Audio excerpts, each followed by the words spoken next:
अनंत अनंत भाव भेदथी भरेली भली अनंत अनंत नाय निक्षेपे व्याख्यानी छे। सकल जगत हित कारिणी हारिणी मोह तारिणी भवाब्धि मोक्ष चारिणी प्रमाणी छे। उपमाप्यानी जेने तमारा खवीते व्यर्थ आपवाथी निज मति मापाई में मानी छे। अहो राज चंद्र बाळ ख्याल नथी पाम जिनेश्वर तणी वाणी जाणी तेणे जाणी छे। गुरुराज तणी वाणी जाणी तेणे जाणी छे। नत्वा जिनेन्द्रं गतसर्वदोषं सर्वज्ञदेवं हितदर्शकं च श्रीजैनसिद्धान्तप्रवेशिकेर्यं विरच्यते स्वल्पधियां हिताय विरच्यते स्वल्पधियां हिताय। ओ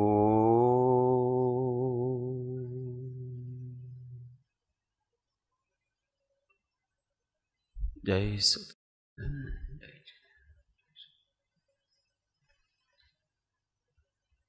तत्व चर्चा में श्री जैन सिद्धांत प्रवेशिका अध्याय 5 प्रश्न संख्या 589।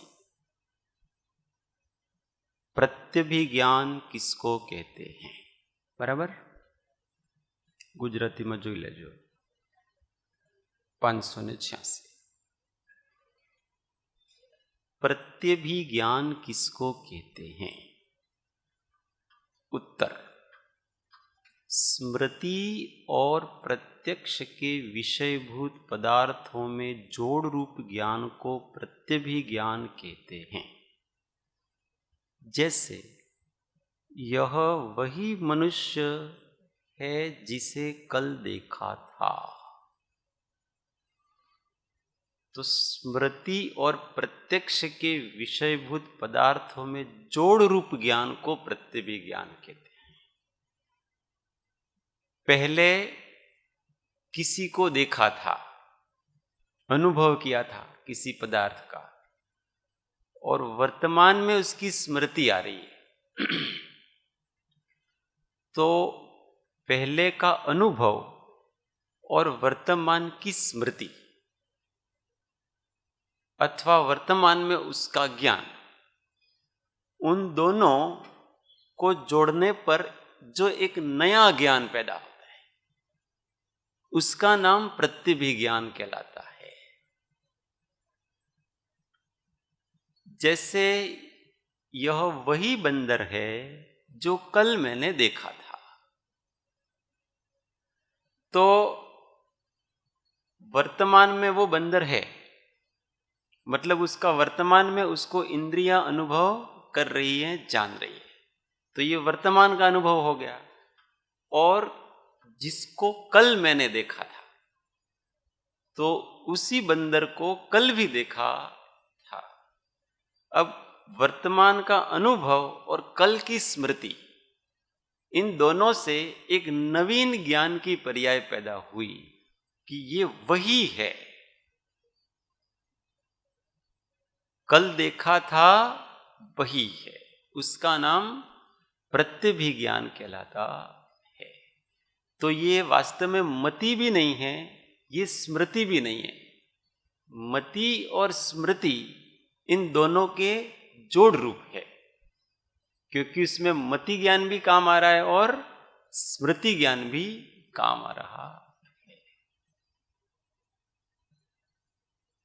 वास्तव में जो स्मृति होती है वो हमेशा असद्भुत की होती है।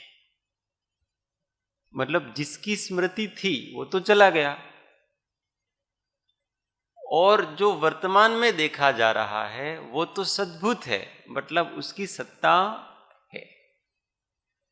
अब उन दोनों के में मिल करके फिर ऐसा ज्ञान हुआ कि ये वो ही है जो कल था। मैंने कल जो आत्मा का अनुभव किया था वो अनुभव ऐसा ही था, जो आज मैंने अनुभव किया है वो कल किया था ऐसा ही था। तो इसमें वर्तमान का अनुभव एक अलग वस्तु है, पर हमने वर्तमान के अनुभव को पिछली पर्याय से जोड़ा। वो जो जोड़ रूप ज्ञान होता है उसका नाम प्रत्यभिज्ञान कहलाता है। प्रत्यभिज्ञान है वो नित्यत्व को बताता है, नित्यत्व को सूचित करता है। क्योंकि कोई पदार्थ नित्य हो तब ही उसका प्रत्यभिज्ञान हो सकता है। इसका मतलब वो पहले भी था और अभी भी है। तो पहले भी था, अभी भी है, इसलिए उसमें एक तत्व जो हमेशा चला आ रहा है उसको देख करके हमने करा कि ये वही है। पूर्व जन्म का होता है ना, तो उसको कहते हैं कि तुम वही हो जो पिछले जन्म में मिले थे। तो उसमें वही पना क्या है? तो उसमें एक नित्य तत्व है, वो ही उसका वही पना। इसलिए प्रत्यभिज्ञान है वो ध्रुव अंश को विषय करता है। समझ में आ रहा है?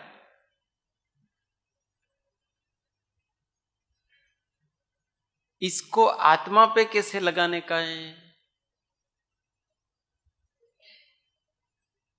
प्रत्यभिज्ञान से आत्मा का क्या लाभ हो सकता है? तो प्रत्यभिज्ञान से आत्मा का लाभ हो सकता है कि जो मैं क्रोध कर रहा था वही मैं अभी क्षमा रूप हूं। जो मैं बालक था वही आज मैं युवा हूं। जो मैं युवा था वही आज मैं वृद्ध हूं। तो उसमें वही जो है वो नित्य तत्व है। वो जो अवस्थाएं हैं वो अवस्थाएं अनित्य हैं, और प्रत्यभिज्ञान का जो विषय है वो नित्य है।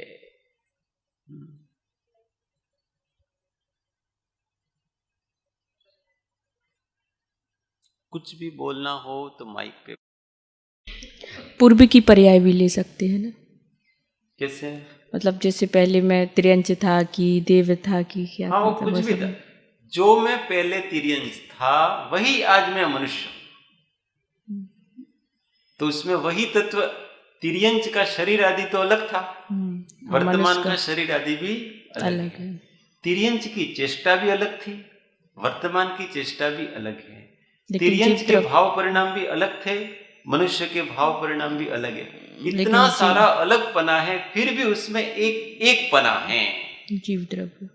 वो जीव की अपेक्षा से कि वो मैं वही जीव द्रव्य हूं जो पहले तिर्यंच था, आज मैं वही जीव द्रव्य हूं जो पहले तिर्यंच था। समझ में आ गया? इसको प्रत्यभिज्ञान कहते हैं। अब उसके भेद बताते हैं। प्रत्यभिज्ञान के कितने भेद हैं? उत्तर: एकत्व प्रत्यभिज्ञान, सादृश्य प्रत्यभिज्ञान आदि अनेक भेद हैं। अब उसमें दो बताए। अनेक में सादृश्य और विसादृश्य, तीन भेद है ना। विसदृश्य भी कह सकते हैं, प्रतियोगी भी कह सकते हैं, अलग अलग प्रकार के। इसके तीन भेद है, इसमें दो भेद क्यों बताए? उसके अनेक भेद है, तीन भी नहीं है। मुख्य रूप से ऐसे तीन भेद तो ये होते हैं ना। मुख्य रूप से दो है, इसलिए दो बताए। तीन बताते हैं उसमें, और भी जगह नहीं, अनेक हैं, उसमें मुख्य रूप से दो है, इसलिए दो बताए। अभी और भी आएंगे। तो 551 एकत्व प्रत्यभिज्ञान किसको कहते हैं? तो स्मृति और प्रत्यक्ष के विषयभूत पदार्थ में एकता दिखाते हुए जोड़ रूप ज्ञान को एकत्व प्रत्यभिज्ञान कहते हैं। जैसे यह वही मनुष्य है जिसे कल देखा था। तो इसमें एकत्व हो गया, मनुष्य में कल की पर्याय में और आज की पर्याय में एकत्व हो गया, इसलिए उसको एकत्व प्रत्यभिज्ञान कहते हैं।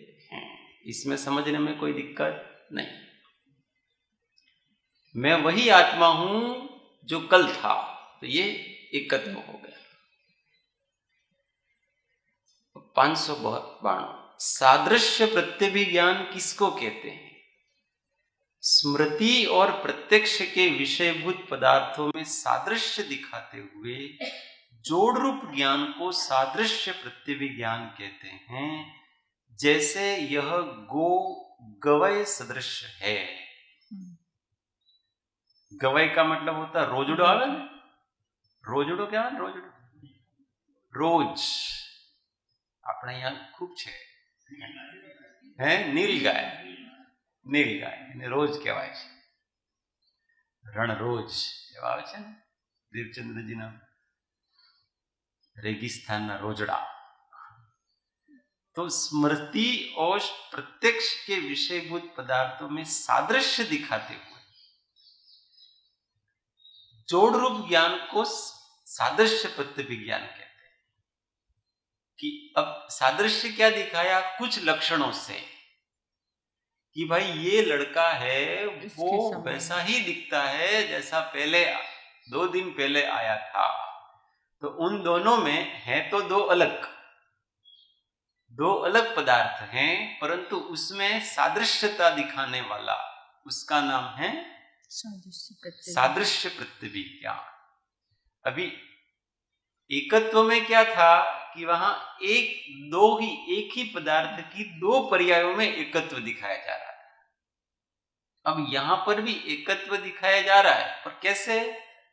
दो पदार्थ हैं, उसमें किसी एक विशेषता को लेकर के कहा जा रहा है कि ये इसके जैसा ही है।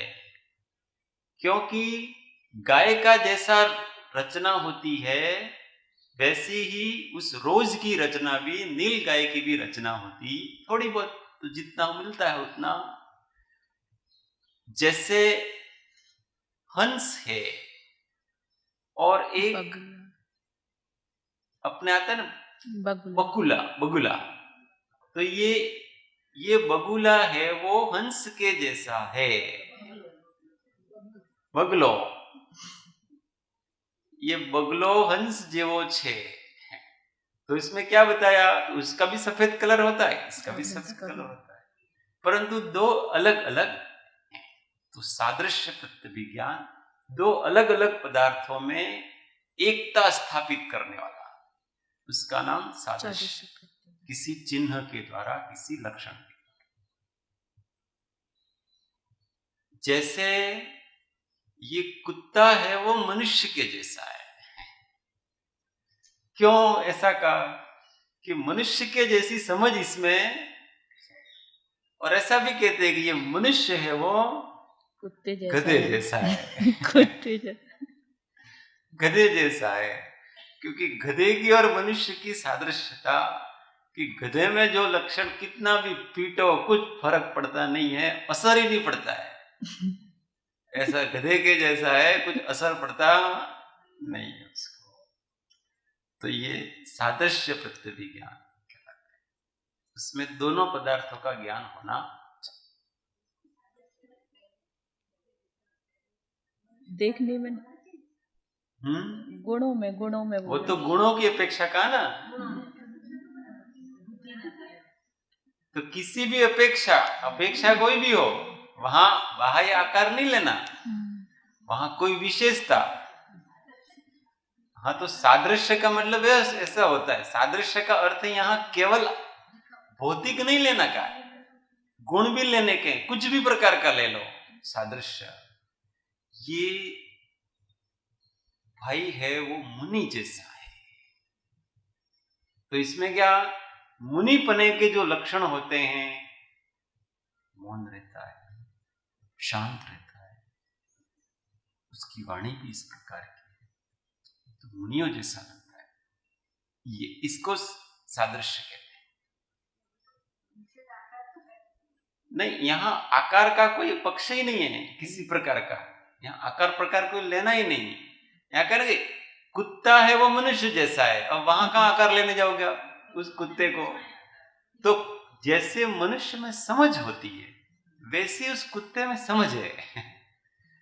उसको जैसा कहते हो वैसा नाम बुलाने पर आता है, उसको इधर बैठ जा तो उधर बैठ जाता है, यही खाओ तो यही खाता है, कोई अपने घर में चोर आया तो वफादारी करता है। तो ये जितना अपना चौकीदार जितना काम करता है वो सारा काम वो उसको ऐसा कह दिया। वास्तव में दो अलग पदार्थ, मतलब उसके पूरे गुणों को नहीं लेना है। बंशी शायद ऐसा समझ रही कि उसके जैसे मनुष्य के सर्वगुण एक से होते, समझ रहे ये कह रहे हैं कि बाहर का आकार एक जैसा होना चाहिए, बाहर का आकार ऐसा होने का कोई अर्थ नहीं, और गुण भी। तो वो दोनों गाय और रोज है, उनमें कुछ लक्षण मिलते हैं ऐसा। तो वो दोनों पशु है ना, तो दोनों के पशु का आकार है, पर यहाँ कोई भी उदाहरण ले सकते, वास्तव में तो आकार भी अलग अलग है। उपमा, चांद सा मुखड़ा है, अब उसमें चांद और इंसान के मुख में कहां साम्यता है, परंतु वहां की अपेक्षा है कि चांद का जैसे गोल गोल होता है और एकदम के साथ चमकीला होता है, इस प्रकार का। तो वहां दो पदार्थों में सादृश्यता स्थापित की, ये चांद जैसा है, हाथी जैसी चाल है, वो हाथी जैसी मदमस्त चाल होती है, तो इसकी हाथी जैसी चाल। तो वहां दो अलग पदार्थ हैं, उनको समझना।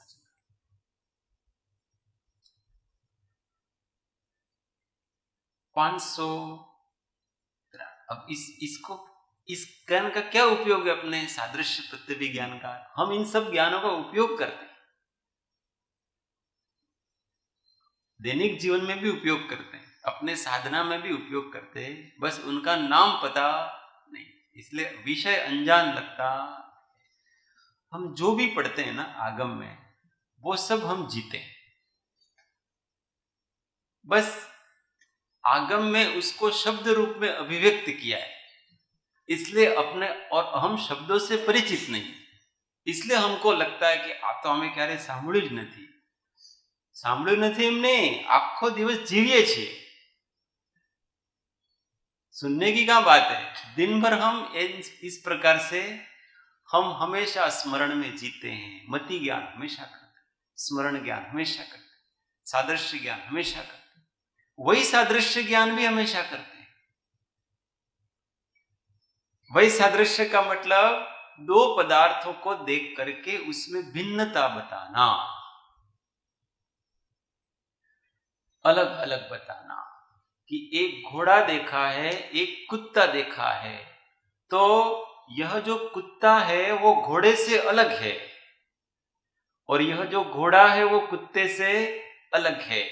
अब उन दोनों में कुछ विशेषताओं को लेकर के कहा दोनों की, कि ये जो वर्तमान में घोड़ा दिख रहा है और उसके पहले आपको कभी कुत्ता दिखा था, तो अब घोड़े को ऐसा कहा कि वो जो मैंने पहले कुत्ता दिखा था उससे ये अलग है।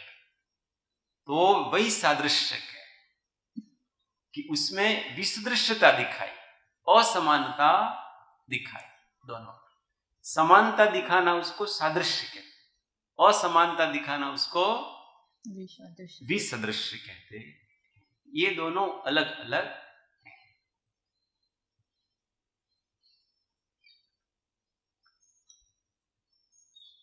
503 तर्क किसको कहते हैं? व्याप्ति के ज्ञान को तर्क कहते हैं। अब फिर प्रश्न उठा 594 के व्याप्ति किसको कहते हैं? अविनाभाव संबंध को व्याप्ति कहते हैं। अब फिर प्रश्न उठा कि अविनाभाव संबंध किसको कहते हैं? तो उसको कहते हैं कि जहां जहां साधन हो वहां वहां साध्य का होना, और जहां जहां साध्य नहीं हो वहां वहां साधन के भी न होने को अविनाभाव संबंध कहते हैं। अविनाभाव का मतलब होता है उसके बिना ये नहीं, उसके बिना ये है तो ये है, और ये है तो ये, और ये नहीं है तो ये भी नहीं है, और ये नहीं है तो वो भी नहीं है। इस प्रकार को अविनाभाव संबंध कहते हैं। जहां यहां, अब उन्होंने उदाहरण दिया है, जैसे जहां जहां धूम है वहां वहां अग्नि है, और जहां जहां अग्नि नहीं है वहां वहां धूम भी नहीं। इसको व्याप्ति कहते हैं। एक अन्वय व्याप्ति, एक व्यतिरेक व्याप्ति कहलाती है। और आगे डीप में जाएंगे तो एक अन्वय का मतलब वहां है होनापना, और व्यतिरेक का मतलब उसका नहीं। तो जहां जहां धूम है वहां वहां अग्नि है, और जहां जहां अग्नि नहीं है वहां वहां धूम भी नहीं है। तो इसको व्याप्ति कहते हैं, क्योंकि अग्नि के बिना धुआं होता नहीं है। धुएं के बिना अग्नि हो सकती है कि नहीं? क्या धुएं के बिना?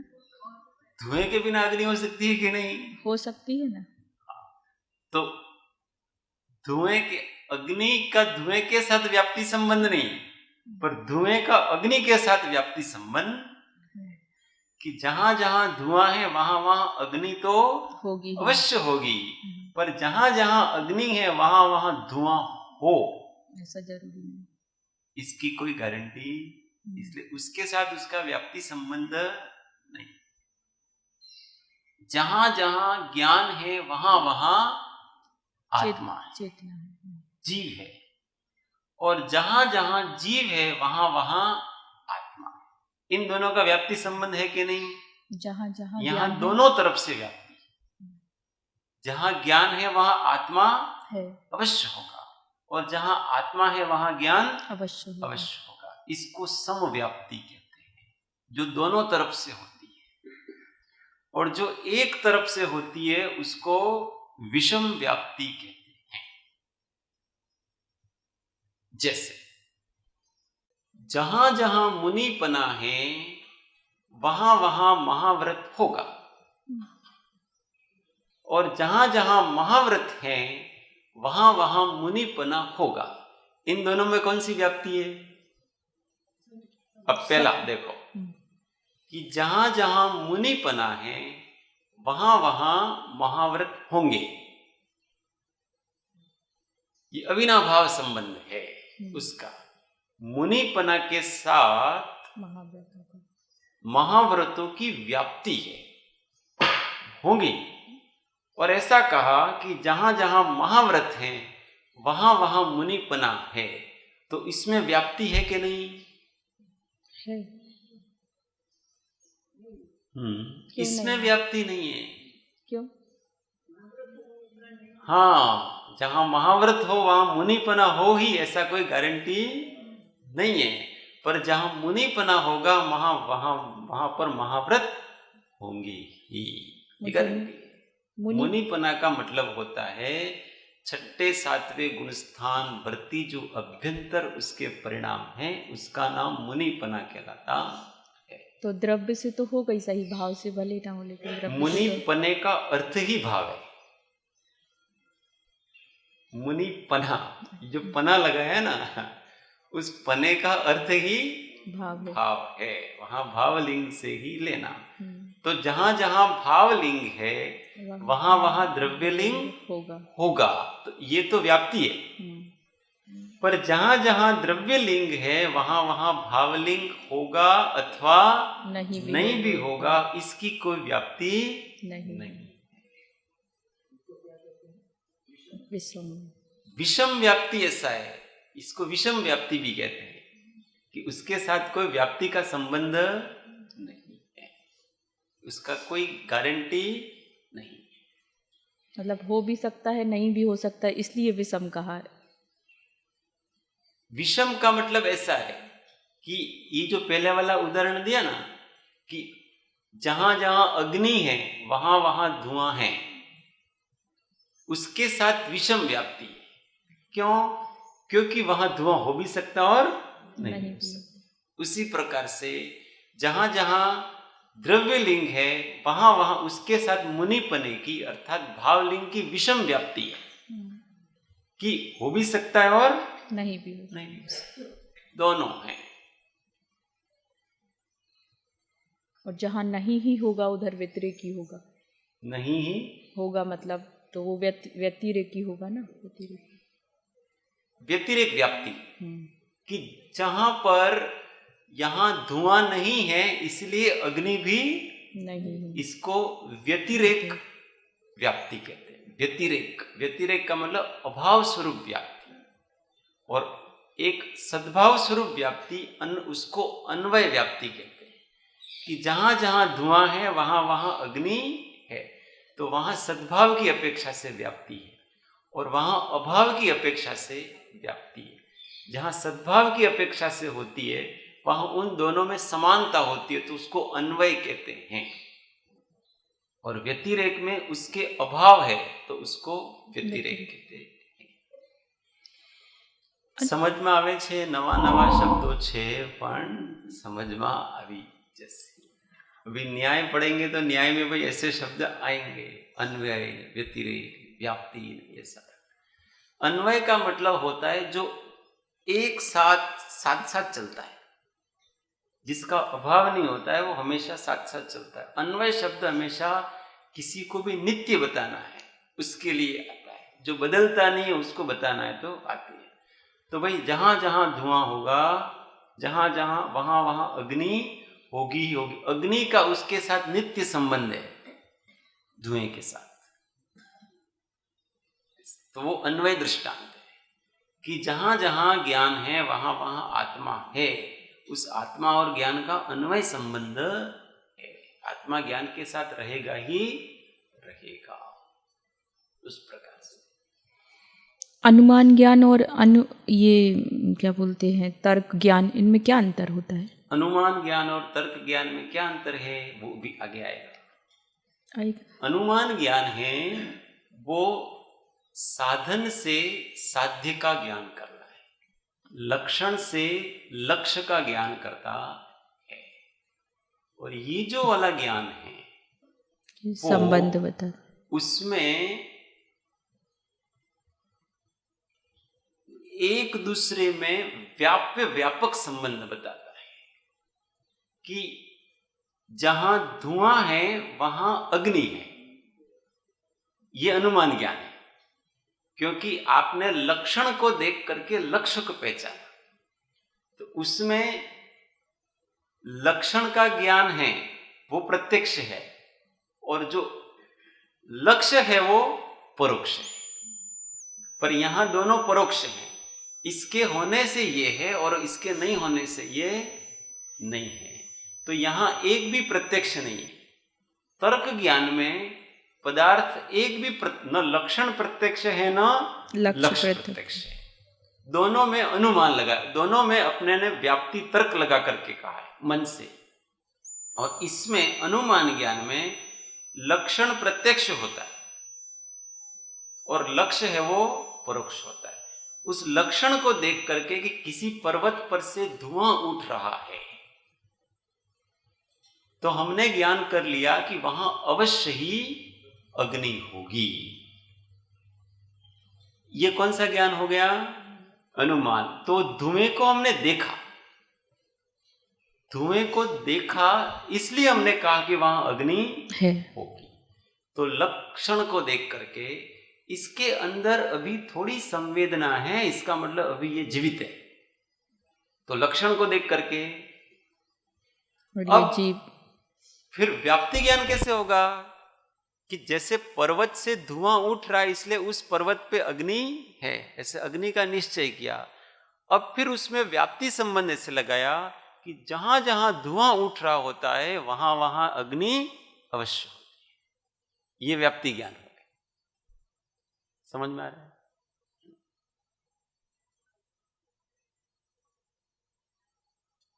हाँ, व्याप्ति में प्रत्यक्षता की आवश्यकता नहीं है और अनुमान में लक्षण आपको दिखना चाहिए, लक्षण आपके प्रत्यक्ष होना चाहिए, तो ही लक्ष्य का ज्ञान होगा। तर्क ज्ञान भी काल्पनिक नहीं है, कल्पना तो मिथ्या है। यहां तर्क ज्ञान है वो भी वास्तविक ज्ञान है। ये सभी हैं वो सम्यक ज्ञान है। अभी हम किसके बारे में चर्चा कर रहे हैं? पढ़ाई क्या कर रहे हैं पता है? प्रमाण की पढ़ाई कर रहे हैं। और प्रमाण है वो हमेशा, प्रमाण की परिभाषा क्या बताई? सम्यक ज्ञानम प्रमाणम। जो सम्यक ज्ञान है वो प्रमाण है।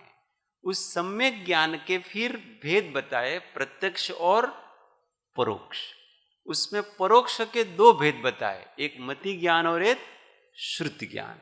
उस मति ज्ञान के फिर स्मृति, प्रत्यभिज्ञान और तर्क, अनुमान, ये अलग अलग भेद बताए। तो ये सभी परोक्ष प्रमाण ज्ञान हैं, अर्थात सच्चे ज्ञान हैं, कल्पनाएं नहीं।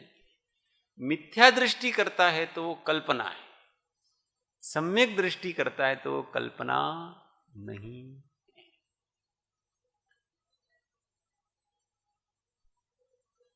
मति ज्ञान तो मिथ्या दृष्टि को भी होता है, सम्यक दृष्टि को भी होता है। तो फिर मिथ्या दृष्टि को मति ज्ञान नहीं होता है, ये बात हम पहले दिन ही सॉरी, बता हाँ, चुके। कुमति ज्ञान होता है। अच्छे से समझना, मति अज्ञान कहा उसको। क्या कहा? मति अज्ञान। तो वास्तव में वो ज्ञान की अपेक्षा से तो उसके ज्ञान में सच्चापन है। कल मोक्ष मार्ग प्रकाशक की क्लास में आया था ना कि जैसे कोई व्यक्ति घोड़े को घोड़ा जानता है, और मिथ्या दृष्टि भी घोड़े को घोड़ा जान रहा है और सम्यक दृष्टि भी घोड़े को घोड़ा जान रहा है, तो वहां जान पाने की अपेक्षा से तो दोनों के सम्यक ज्ञान है, सच्चे ज्ञान है, क्योंकि दोनों सही जान रहे हैं। जानने की अपेक्षा से उसमें कोई दिक्कत नहीं है। अभी दिक्कत कहां है उसके कि जो मिथ्या दृष्टि जीव है उसको मिथ्यात्व लगा हुआ है, इसलिए प्रयोजन की सिद्धि उसके बराबर नहीं हो रही। प्रयोजन की सिद्धि में मिथ्या दृष्टि है, उसको घोड़े को घोड़ा जानते हुए भी या तो राग करेगा अथवा द्वेष करेगा। और सम्यक दृष्टि घोड़े को घोड़ा जान करके बस हो गया काम। ये आत्मा के लिए न हितकारी है न अहितकारी है। उस संबंधी उसको कोई बहुत विकल्प नहीं होगा। और मिथ्या दृष्टि जीव का सच्चा ज्ञान पनाए, सच्ची समझ है तो भी उसको विकल्प होंगे। ऐसा तो इसको सम्यक ज्ञान और मिथ्या ज्ञान कहलाता। तो जान पाने की अपेक्षा से सच्चापना है, परंतु वो प्रयोजन साधने की अपेक्षा से सच्चापना नहीं है। कल आया था ऐसे मोक्ष मार्ग प्रकाशक में बहुत सुंदर बात कि मिथ्या दृष्टि जीव भी जीवादि पदार्थों को जानता है, क्योंकि अगर वो यथार्थ में जाने नहीं तो श्रद्धान कैसे होगा, सम्यक दर्शन कैसे होगा।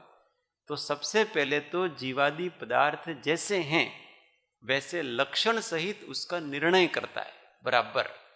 कि जो चैतन्य स्वभावी है वो जीव है, चैतन्य से रहित है वो अजीव है, फिर आश्रव है, ऐसे अलग अलग अपने लक्षण से जानता है और जैसा है वैसा ही जानता है। ऐसा नहीं कि वो अलग अलग प्रकार से जानता है, परंतु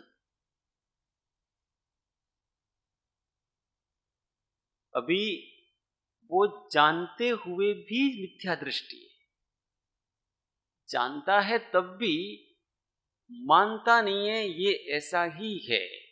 अब जैसे जानते हुए गलत प्रयोजन साधता है। कैसे साधता है कि जीव को जीव जाना और पुद्गल को पुद्गल जाना, तो अब पुद्गल है वो जीव से अलग है ऐसा ज्ञान किया उसने, परंतु वो अपने ज्ञान को पुद्गल से हटा नहीं पा रहा है। अब जीव को जीव रूप जाना तो उसको अब पुद्गल से उपयोग हटा करके जीव के ऊपर ही जानने का प्रयत्न करना चाहिए, परंतु वो प्रयत्न नहीं करता है। पुद्गल को जानते हुए भी कि ये पुद्गल है और विजाती है, तो भी वो उसी में उसकी बुद्धि उपयोग लगाए रखता है, तो ये मिथ्या दृष्टि है। जब एक बार आपने जान लिया कि ये पर है और ये स्व है और स्व का ज्ञान ही प्रयोजनभूत है, वो ही अपने को कल्याण का कारण है, तो फिर दूसरे पदार्थ में जो चित्त लगा रहे हैं राग द्वेष सहित, तो वो प्रयोजन नहीं साध रहा है। जान तो सब लिया और फिर बार बार उसको रटन भी करता है कि ये ऐसा है वैसा है ऐसा है, पर तू ऐसा है ना वैसा है करने के लिए नहीं जाना है। वहां आचार्यों ने जीवादि तत्वों का निरूपण आपको बार बार उपयोग में लाने के लिए नहीं कहे। ये पुद्गल की इतनी पर्याय हैं, बार बार चिंतन करो, इसके लिए नहीं कहा है।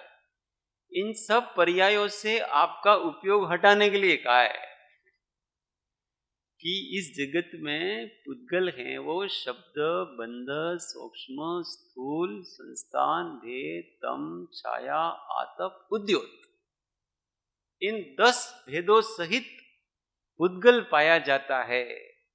तो आचार्यों ने बताया अब इन 10 भेदों को जान करके करना क्या है, उसमें से कोई भी भेद अपने ज्ञानोपयोग में आए तो उसको उपेक्षित करने का, इसलिए उपेक्षा करने के लिए बताया है, चिंतन करने के लिए नहीं बताया है। एक बार निर्णय हो गया,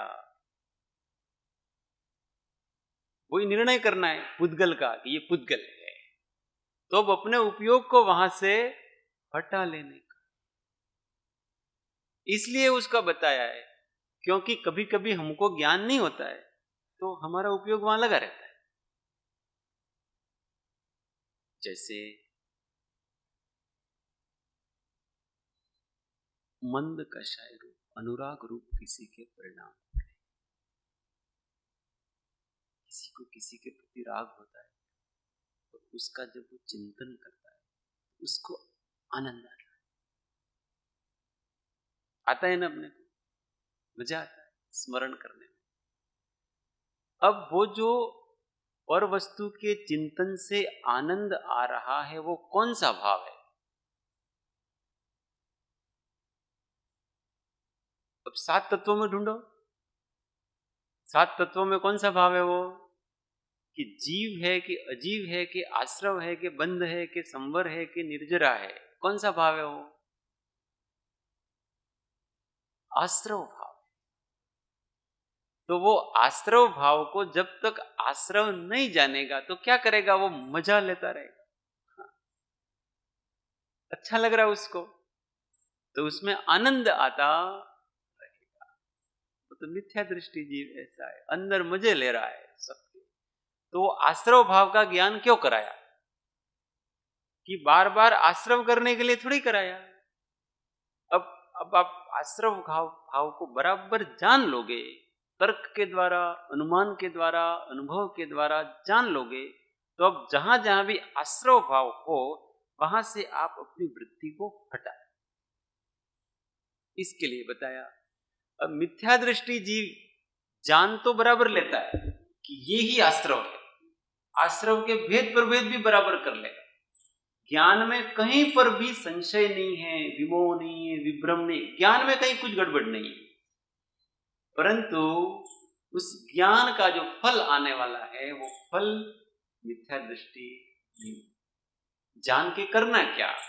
तो जिसको जान करके जानना और जिसको जान करके अनजान रहना, ये दोनों वो नहीं कर पाता है। इसलिए इसमें ज्ञान में फर्क पड़ता है। इसलिए एक का ज्ञान मिथ्या ज्ञान है, एक का ज्ञान सम्यक ज्ञान कहलाता है। पर जान पाने की अपेक्षा से दोनों का ज्ञान सम्यक है। ज्ञानावरण के क्षयोपशम की अपेक्षा वो बहुत सुंदर चीज है। किसी को पढ़ना है तो मोक्ष मार्ग प्रकाशन में पढ़ लेना।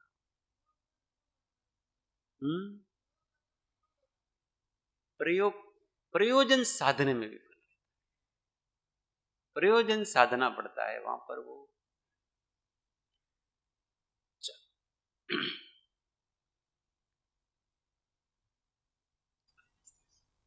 जावाणी के ज्ञान से सूझे लो कालो, सोवाणी मस्तक नमो सदा देतु। जिनवाणी भारती तो ही जपो दिन रे, जो तेरा शरणा लगे सो पावे सुख चैन। देव भजो हरिहंत को गुरु सेवो निर्ग्रंथ, दया धर्म पालो सदा यही मोक्ष का पन। नमस्कार महामंत्र आत्म अनुसंधान।